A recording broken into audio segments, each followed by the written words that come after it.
Basic trigonometry.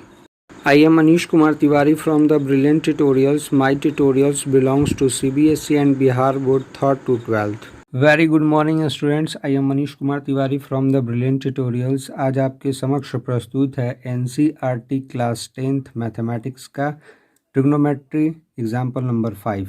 इसमें यह एक ट्रेंगल दिया गया है जिसका नाम OPQ है। इसमें आपको एंगल P का जो वैल्यू है 90 डिग्री के बराबर है और यहाँ पर एंगल ये जो है आपका एक्यूट एंगल है तथा ये भी एंगल है वो आपका एक्यूट एंगल है। यहाँ पर OP का जो वैल्यू है वो 7 सेंटीमीटर दिया गया है तथा यह भी दिया हुआ है कि OQ माइनस PQ का जो वैल्यू है वो 1 के बराबर है। आपको फाइंड करना है कि साइन Q तथा कॉस Q का मान कितना होगा। मीन्स जब हम चलेंगे तो हमें एंगल Q के अनुसार चलना होगा।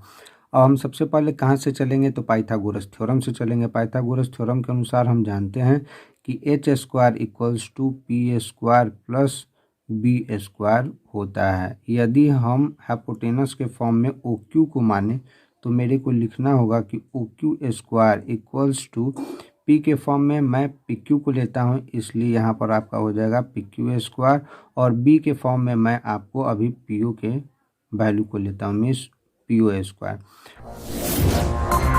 The Brilliant Tutorials CBSE EMS 3rd to 12th Umrapara Road, Mohabbatpur Lok Patna 8,01,109। अब चूंकि हम जानते हैं कि यहाँ पर मेरे को दिया हुआ है OQ माइनस PQ, इसलिए मेरे को ये क्वांटिटी इस साइड में लाना होगा। इसलिए OQ square minus PQ square equal to PO square होगा। अब मैं यहाँ पर जानता हूँ कि OQ का जो मान है वो मेरे को दिया हुआ नहीं है, इसलिए यहाँ पर जो भी होगा वो आपका OQ स्क्वायर होगा और माइनस PQ था तो PQ का भी मान मेरे को दिया हुआ नहीं है, इसलिए PQ स्क्वायर होगा। और यहाँ पर PO का जो मान है वो दिया हुआ है कि 7 सेंटीमीटर में 7 होगा। ये चूँकि स्क्वायर था इसलिए इसके वैल्यू का भी मैं स्क्वायर करूँगा। Who is the term of A square minus B square means A plus B into A minus B।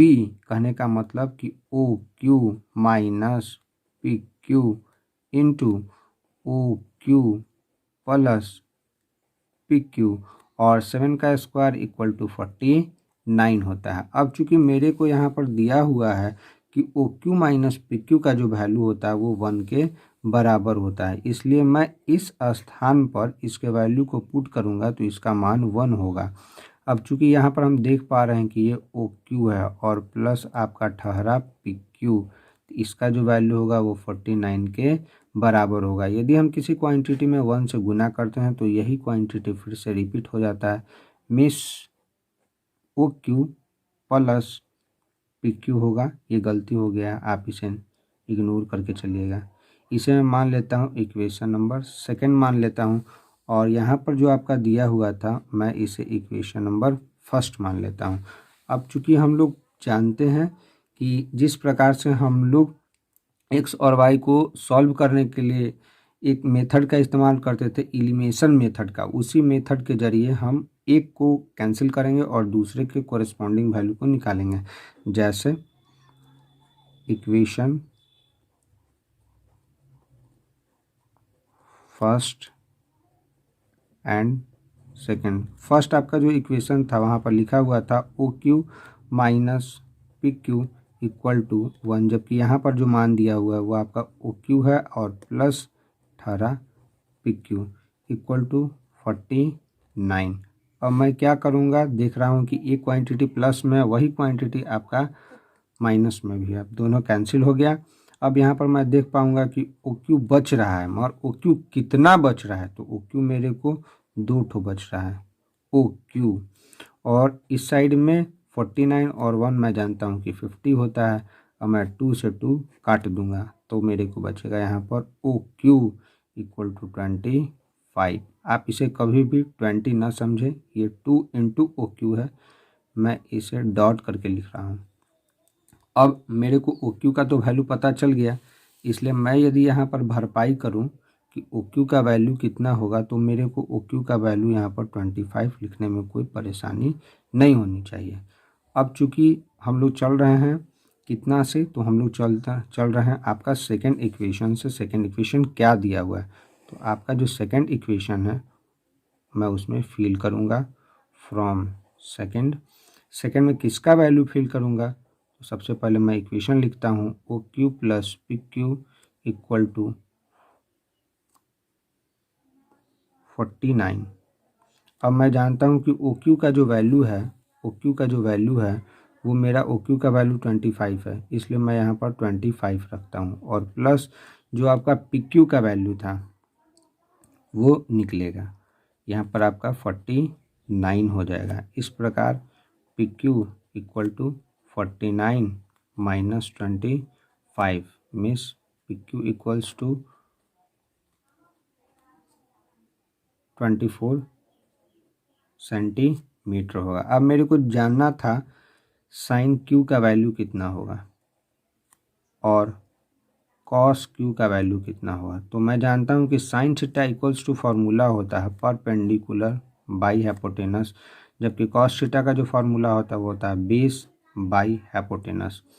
अब चूंकि यदि हम पिक्चर के अनुसार चलेंगे तो मैंने जैसा कि बताया था कि मुझे एंगल क्यू के अनुसार चलना है, तो क्यू के लिए जो परपेंडिकुलर का काम करेगा ये आपका फ्रंट साइड काम करेगा, मीन्स पी ओ काम करेगा। अब यदि हम यहाँ पर मान रखें परपेंडिकुलर के स्थान पर पी ओ और हाइपोटेनस के फॉर्म में जो आपका वर्क करेगा वो आपका ओ क्यू होगा, इसलिए मैं यदि यहाँ पर रखूँ ओ क्यू तो मेरे को मान पता चलेगा। क्या मान रखना होगा, तो जैसा कि आप देख पा रहे हैं कि मैंने ओ क्यू का जो मान निकाला था, ओ क्यू का मान वो आपका 25 था, तो यहाँ पर मैं 25 रखूँगा, जबकि मैंने पी क्यू का जो मान निकाला था वो पी क्यू का मान आपका था 24 और जो पी ओ का मान था, पी ओ का मान वो आपका 7 था, इसलिए मैं यहाँ पर 7 रखूँगा। अब चूँकि यहाँ पर बेस की बात हो रही है तो यहाँ पर यदि हम क्यू के अनुसार चलेंगे तो इसका एडजेसेंट साइड जो है वो आपका पी क्यू है और पी क्यू का मान यहाँ पर मैंने 24 निकाल के रखा था, इसलिए मैं यहाँ पर जब रखूँगा तो यहाँ पर बोलूँगा कि पी क्यू और बाई ओ क्यू होगा। तो पी क्यू का मान कितना 24 और जबकि ओ क्यू का मान कितना है तो 25 है। यदि आपको मेरे द्वारा बनाया गया यह वीडियो या प्रयास अच्छा लगता है तो कृपया कर इस चैनल को जरूर से जरूर सब्सक्राइब करें, लाइक करें तथा अपने दोस्तों के साथ में शेयर करना ना भूलें। इसी प्रकार के बेहतरीन वीडियो को देखने के लिए अन्य लिंक को भी प्रेस करें। तब तक के लिए धन्यवाद।